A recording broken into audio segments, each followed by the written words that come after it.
అందరికీ నమస్కారం. చేరవనొప్పలపాడు గ్రామంలో Telugu Desam party versus Telugu Desam party ఒకరిపై ఒకరు కూడా విమర్శనాస్త్రాలు గుప్పిస్తున్నారని మనం తెలియజేసుకోవచ్చు. చేరవనొప్పలపాడు, అగ్రారం, పాత చేరవనొప్పలపాడు గ్రామాలకు సంబంధించినటువంటి నాయకులు, కార్యకర్తలు ఒక సమావేశం ఏర్పాటు చేసుకోవటం జరిగింది. వాస్తవంగా తెలుగుదేశం పార్టీకి సంబంధించి క్యాడర్ కూడా ఎప్పుడైనా బలంగా ఉంటుంది. ఎందుకంటే పార్టీకి సంబంధించి కార్యక్రమాల్లో యాక్టివ్గా పాల్గొంటారు. అదేవిధంగా తెలుగుదేశం పార్టీలో బలమైనటువంటి మిగతా పార్టీల కంటే కూడా తెలుగుదేశం పార్టీ క్యాడర్ కొంచెం బలంగా ఉంటుంది, గ్రామాల్లో రైతులు కానీ వారంతా.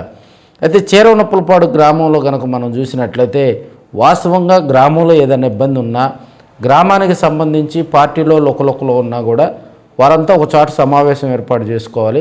ఆ సమావేశంలో ఏమైనా ఇబ్బందులు ఉన్నా కూడా ఒకరికొకరు మాట్లాడుకొని ఆ గ్రామ కమిటీ ఆధ్వర్యంలో కూడా ఆ సమావేశంలో తీసుకున్నటువంటి నిర్ణయాలన్నీ మండల పార్టీకి తెలియజేయాలి. మండల పార్టీలో పరిష్కారం కాకపోతే మండల పార్టీ ద్వారా ఎమ్మెల్యేని కలిసి ఆ గ్రామంలో, మండలంలో జరుగుతున్నటువంటి విషయాలను గ్రామ పార్టీ నాయకులు, కార్యకర్తలు, అదేవిధంగా తెలుగుదేశం పార్టీ డైహార్డ్ ఫ్యాన్స్ అంతా కూడా ఎమ్మెల్యే దగ్గర కూర్చొని ఆ సమస్యలన్నింటినీ పరిష్కరించుకునేటువంటి పద్ధతి ఒకటి ఉంటుంది. అదేవిధంగా గ్రామాల్లో వారు నిన్న అగ్రహారంలో కూడా ఒక సమావేశం రాత్రి ఏర్పాటు చేసుకొని ప్రధానంగా చేరవనొప్పలపాడు ఆ పంచాయతీ పరిధిలో కూడా వైసీపీ నాయకులతో కుమ్మక్కాయ రాజకీయాలు చేస్తున్నారని వారు ఆరోపించడం జరిగింది.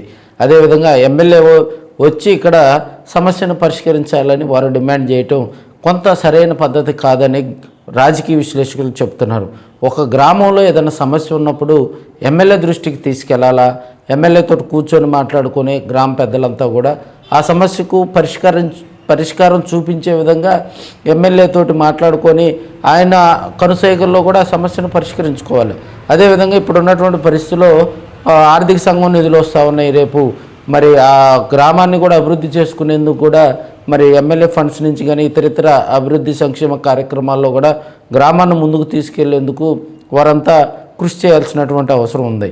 అయితే రాజకీయంగా కూడా చేరవనొప్పలపాడు గ్రామంలో లోకలోకలు ఉన్న పార్టీలో విభేదాలు ఉన్నా కూడా ఒక మీడియా ద్వారా వారు ఈ సమావేశం ఏర్పాటు చేసుకొని ఆ సమావేశాన్ని బహిర్గతం చేసుకోవటం అనేది కరెక్ట్ కాదని కొంతమంది రాజకీయ విశ్లేషకులు చెప్తున్నారు.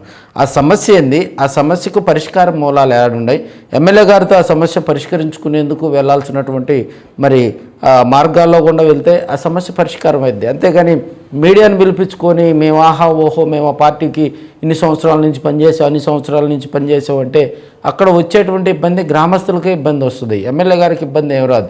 ఎమ్మెల్యే దృష్టికి తీసుకెళ్ళినప్పుడు, ఎమ్మెల్యే గారు ఆ సమస్యను పరిష్కరించినప్పుడు, ఎమ్మెల్యే ద్వారా ఆ సమస్యకు మరి సమూలమైనటువంటి పరిష్కారం రానప్పుడు అది మీడియా రూపంలో కూడా బయటకు తెలియజేసుకోవచ్చు. అసలు వీరు ఎమ్మెల్యే దగ్గరికి వెళ్లకుండా, మండల పార్టీ వాళ్ళ దగ్గరికి వెళ్లకుండా గ్రామంలో ఒక సమావేశం ఏర్పాటు చేసుకొని దాన్ని బహిర్గతం చేసుకోవటం కూడా ఆ గ్రామంలో ఉన్నటువంటి లోకలోకలు బయటేసుకోవటమేనని రాజకీయంగా కూడా చర్చ నడుస్తుంది. నిజంగా గ్రామంలో ఆ సమస్య కనుక్కుంటే ఇమీడియట్లుగా కూడా గ్రామానికి సంబంధించినటువంటి పెద్దలు, అదేవిధంగా గ్రామ పార్టీ నాయకులు, మండల పార్టీ నాయకులను కలుపుకొని చుట్టుపక్కల గ్రామాలను కూడా మోటివేట్ చేసుకొని ఎమ్మెల్యే గారిని కలవచ్చు.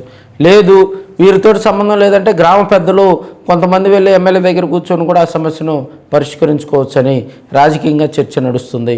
ఎందుకంటే రేపు సర్పంచ్ ఎలక్షన్స్ ఉన్నాయి, మనకి ఎంపీటీసీ, జడ్పీటీసీ ఎలక్షన్స్ ఉన్నటువంటి నేపథ్యంలో మండలంలో బాగా యాక్టివ్గా కూడా చేరవనొప్పలపాడు గ్రామ పంచాయతీలో గతంలో కూడా పనిచేసినటువంటి క్యాడర్ ఉంది.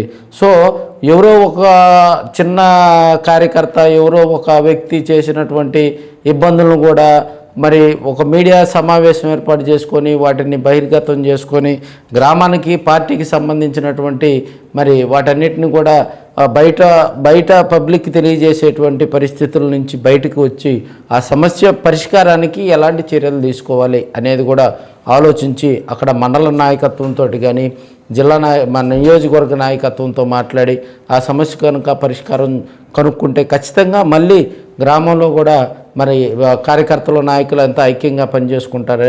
అదేవిధంగా గ్రామం కూడా అభివృద్ధి చెందుతుందని రాజకీయ విశ్లేషకులు అయితే తెలియజేస్తూ ఉన్నారు. రోజులో చేరవనొప్పలపాడులో ఎలాంటి పరిస్థితులు మళ్ళీ ఉత్పన్నమవుతాయా అనేది కూడా రాజకీయంగా చర్చ నడుస్తుంది. చేరవనొప్పలపాడు గ్రామంలో ఆ పంచాయతీలో జరుగుతున్న వాస్తవ పరిస్థితులు మీకు గనక తెలిస్తే తప్పకుండా కూడా దాన్ని కామెంట్ రూపంలో తెలియజేయండి. వాస్తవంగా నాగులుపులపాడు మండలంలో టీడీపీలో వర్గ విభేదాలు ఉన్నాయా, తదితర అంశాలు కూడా మీరు కామెంట్ రూపంలో తెలియజేయండి.